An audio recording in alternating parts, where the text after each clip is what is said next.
Now the question is, can you get in shape with just 2 dumbbells? Short answer, yes. Long answer, heck yes! Most people think you need a full gym to get in shape, but I'm gonna show you how you can do it using only 2 dumbbells, preferably adjustable dumbbells. I'm gonna go through all the exercises for all the muscle groups that you're ever going to need. All you need to do from here is be consistent and lock the heck in, and you'll get in great shape. Almost forgot, make sure you have a bench too. We're gonna start off by building the chest muscles. Chesticles for the girls, breasticles. And yes, that is the scientific term for the pecs. 2 great exercises for the chest are the incline dumbbell bench press and the flat dumbbell bench press. The first thing you gotta do is make sure you're not lifting like a dum-dum. When you grab your dumbbells, you gotta make sure that you put them on your knees first. You're gonna use your knees as momentum. Kick the dumbbell up to your shoulders as you lie down. You're gonna go 1 at a time. From here, 5 points of contact. Feet always on the floor, butt, upper back, and head always on the bench. Start with your arms straight, and you're gonna set your shoulders in place, stick your chest out, grab the dumbbells tight, and you're gonna drop it down slowly to your chest, and then power it up. For both the flat and incline press, you gotta play around with your elbow angle. If going straight out to the side makes you feel it a lot more in your shoulders, all you gotta do is just point your elbows down so that your shoulders and elbows are making an arrow or an A shape. This is gonna allow you to hit those chesticle fibers better. And when you're choosing the angle for the incline chest press, usually you want to go with a 45-degree angle, but depending on the angle of your chest, you might have to go a little bit higher. You just have to feel it out. You just got to make sure that when you're hitting that chest press, you can feel it in that upper chest. Now for your back muscles, we're going to start with a chest supported row. All you're going to do is lay down on the bench. You're going to grab the dumbbells, and then you're going to drive your elbows towards your hips. And depending on the angle that you take, you can hit more lats if you go towards your hips, more upper back if you turn your palms in and go elbows out and squeeze your shoulder blades on the way up. Second exercise is going to be a bent over row. Same leg, same arm on the bench. Make sure that the supporting arm is nice and straight. All you do from here is you grab your dumbbell, you're going to reach towards the floor just to get that stretch in your lats, and then elbows going back towards the hips.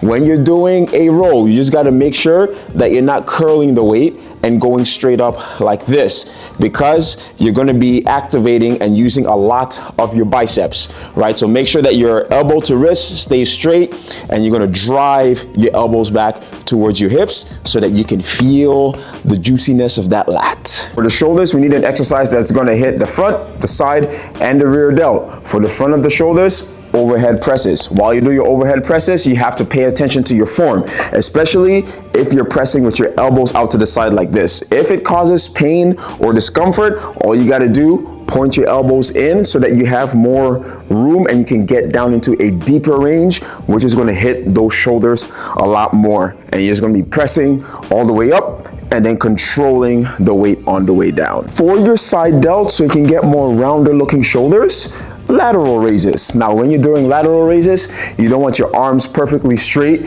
and then going straight out to the side, because that's going to put a lot of tension in your neck. You want a slight bend of the arms. You're going to point your palms down. Think of leading the lift with your smaller fingers. And then you also want to be at a slight angle forward. So all you do is just go up at an angle and then control the weight as much as you can. Now, the thing about the shoulders is that they can take a lot of volume, so you can do a whole lot of reps. So when you're tired with the regular lat raises, what you can do just to create more tension and to make the exercise more challenging, lean on a wall and continue your reps. This way you're going to be getting a lot more tension in the lower ranges. Another great exercise is the chest supported lateral raise. This way, you use no momentum and you can really isolate and fire up those delts. Now for your rear delts, you're going to do a single arm rear delt fly. How you set up is you put your elbow down on the bench, make sure your body stays straight with the dumbbell. Your palm should be facing away from you, and you want to think lift with the pinky. From here, all you do is you drive your pinky all the way up to the ceiling, make sure your knuckles are facing the ceiling, and then control the rep on the way down. And this right here is going to burn a whole lot. For your biceps, incline curls, absolutely fantastic exercise. You're just gonna set your bench up at an incline. You gotta make sure that your arms are behind your body. Make sure your palms are facing forward, and we're gonna go strict form. Bend at the elbows, curl all the way up to your shoulders, and then control the eccentric, the down portion, as much as you can, and you're just gonna rep these out. The second exercise for your biceps, single arm preacher curls. How you're gonna set this up? You're pretty much gonna jab your armpit into the top of the bench and just make sure that you're secure. Keep your elbow in contact with the bench the whole time. Make sure that your wrist is completely locked, because you don't want any tension going into your wrist when you do your curl. From here, control the eccentric all the way down, and then go all the way up. The higher the incline, the more challenging the exercise. For your triceps, tricep overhead extension. You're gonna start with the dumbbell overhead, and make sure that your elbows are pointing forward. You're gonna go all the way down. You want that full stretch in your tricep, and then you're gonna go all the way up. And we're just gonna be going up and down. Pretty simple. The second exercise for your tricep, incline tricep extensions, and they're just chef's kiss for the tricep. All right, so you're gonna set up with your arms straight, and then you're going to extend your shoulders just a little bit. From there, keep your shoulders in place, and you're gonna bend at the elbows and try to get the dumbbells to go around the side of your head or behind your ears. And then from there, with your pinkies, you're gonna drive all the way up, and you should feel a very nice stretch on the way down and a very nice contraction on the way up. Now for your legs, because you never want to skip leg day, we're going to start off with heel elevated squats for your quads. Now if you have a plate, book, wedges, you're going to place your heel on top of them. You can either go goblet style with the dumbbell on your chest, or you can go front squat style with the dumbbells on your shoulders. All you do from here, you just drop down as low as you can. That's the reason why we're going heel elevated, so you can drop down deeper, use more range of motion. You're gonna be using your quads more. And then from there, you gotta make sure that your shoulders and your hips rise up at the same time, right? So basically, you don't want your squat to look like this, where your hips go up first and then you rise up, because all the tension is gonna go into your lower back. And we don't want that, right? So think shoulders, hips go up at the same time. Push your knees out to the side, squeeze your glutes, and then hit those reps. I dislike that this is such a good exercise because it hurts so much. Bulgarian split squats, the best and the worst exercise for two completely different reasons. But anyway, how you set yourself up, sit on the bench with your legs straight. That's gonna be the perfect distance between you and the bench. All you do is just stand up from there, you grab your dumbbells, and then you put one foot on the bench. You can either go toe on the bench or flat feet on the bench. Pick the one that works for you the best. Now to hit more quads, your front foot, you bring it closer because you want your knee to travel past your toes. And all you do from here is you drop that back knee as low as you can get to the ground, and you go all the way down and all the way up. And while we're here, might as well show you how to target the glutes as well. If you want more glutes, bring your front foot forward so that your knee and your ankle are completely straight. Lean forward, but do the exact same motion. That way you're gonna be hitting more glutes. And while we're on glutes, you can also do split squats, but with the same setup as a Bulgarian. Lean forward and put all your weight on that forward leg so that you're smashing that glute. Or any lunge variation, like walking lunges, are fantastic as well. For your hamstrings, you got your RDLs, but here's what you need to know. When you do this move, first things first, keep the weight close to you the entire time. Basically, you want to think that you are running the weight down your legs. Think of yourself as a book, but without you randomly opening yourself up too much for random people you just met.